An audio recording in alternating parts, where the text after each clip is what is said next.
France sur Europe 1. Culture Média.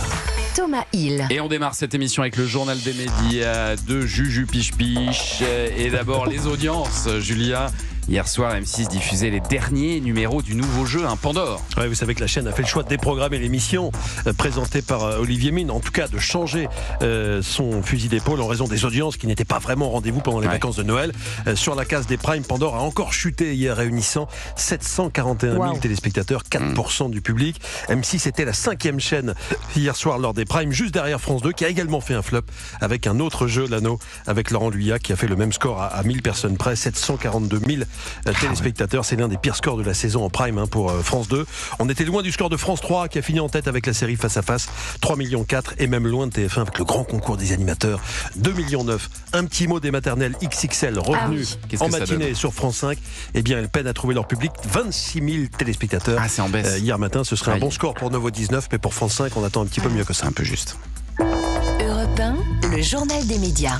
Et puis à la une de ce journal des médias, France Télévisions qui décide de revendre plusieurs matchs de la Coupe des 6 Nations à TF1. Nouvelle conséquence des contraintes budgétaires à France Télévisions qui a cédé 9 des 15 matchs, plus de la moitié du tournoi de rugby à TF1. Parmi ces rencontres, certaines qui sont susceptibles d'attirer des millions et des millions de téléspectateurs. Pays de Galles-France, le 15 février, France-Écosse, le 7 mars. Oui, ça c'est 7-8 millions, peut-être même plus de téléspectateurs assurés. C'est la première fois que des matchs du tournoi des 6 Nations seront diffusés sur une chaîne privée. C'est un événement. On se souvient qu'en juin dernier, France Télévisions avait pourtant renouvelé l'exclusivité des droits de diffusion de ce tournoi jusqu'en 2029 pour plus de 30 millions par an. Mais la réalité économique est passée par là. Et puis concernant la commission d'enquête sur le fonctionnement du service public, un célèbre animateur a signalé hier soir qu'il aimerait beaucoup être auditionné. Invité hier soir de Christine Kelly sur CNews, Patrick Sébastien, c'est de lui dont il s'agit. Écarté de France Télévisions en 2019, après avoir présenté pendant plus de 20 ans le plus grand cabaret du monde, a fait savoir notamment qu'il aimerait beaucoup pouvoir parler de la présidente de France Télévisions, Delphine Ernotte. Écoutez. J'attends qu'il me convoque. Ça me ferait très plaisir d'aller m'expliquer parce que j'ai beaucoup de choses à faire, à dire surtout. Mais apparemment, il me convoque pas. Donc peut-être qu'il y a des choses qu'ils n'ont pas envie d'entendre, mais je vous promets que j'ai des choses très claires et très nettes à dire sur Madame Ernotte et sur tout ce système.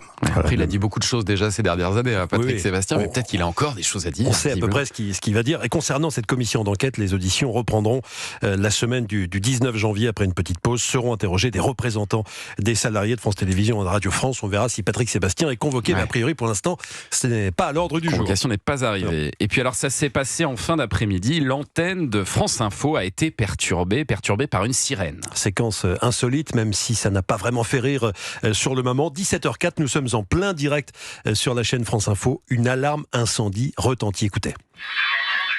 Comme vous l'entendez, il y a visiblement une alerte. Alors, j'attends qu'on me dise en régie si on peut poursuivre ce journal ou pas. On va évoquer les nouveaux rebondissements suite à l'incendie survenu à Crans-Montana. En plus. C'est terrible, elle continue. Tout le monde parlait un petit peu plus fort. Il y en a partout des alarmes ici, mais on ne les entend pas à l'antenne. Là, on l'a bien entendu. Ça leur est déjà arrivé en plus. On en avait parlé ici il y a quelques mois, c'est incroyable. Ils ont été forcés d'interrompre le direct alors que la journaliste s'apprêtait à lancer un sujet très sérieux sur la tragédie de Crans-Montana. C'est arrivé au mauvais moment. La chaîne a diffusé plusieurs reportages à la suite pendant 25 minutes. Tout le monde est sorti. Ce n'est qu'à 17h29 que la journaliste a pu reprendre l'antenne. Nous avons dû évacuer ce plateau. Tout est rentré dans l'ordre désormais. On peut donc poursuivre notre émission. Et encore navré pour cette interruption de notre programme. Voilà, la chaîne n'a pas précisé s'il s'agissait d'un simple exercice ou s'il y avait vraiment une alarme. Ouais, c'est peut-être juste Jean-Jacques qui a allumé une clope au 3e étage. C'est possible. C'est possible. Il va se faire engueuler, Jean-Jacques. Il est terrible, ce Jean-Jacques. Et puis alors, dans le sud de la France, une cinquantaine d'ostréiculteurs ont bloqué, le siège du journal Midi Libre pendant toute une soirée. Ouais, c'était lundi, près de Montpellier. Et parmi les manifestants, plusieurs d'entre eux ont mis le feu à des palettes et des pneus, bloquant ainsi tous les accès au journal. C'est ce qu'a rapporté Midi Libre. Des collaborateurs auraient aussi été insultés et menacés. Pourquoi cette colère ? Parce que les ostréiculteurs reprochent au quotidien le traitement médiatique qu'ils jugent à charge concernant la suspension de commercialisation de leurs huîtres après la détection d'un virus dans l'étang de Thau. Ce qui s'est passé n'est pas une atteinte à la liberté de la presse. On veut dénoncer des articles qui nous stigmatisent injustement. C'est ce qu'a déclaré le président du comité régional de conchyliculture de Méditerranée, Patrice Laffont, en homonyme de l'ancien présentateur des chiffres et des lettres. De son côté, le groupe Midi Libre va déposer plainte. Merci beaucoup Julien pour ce journal des médias.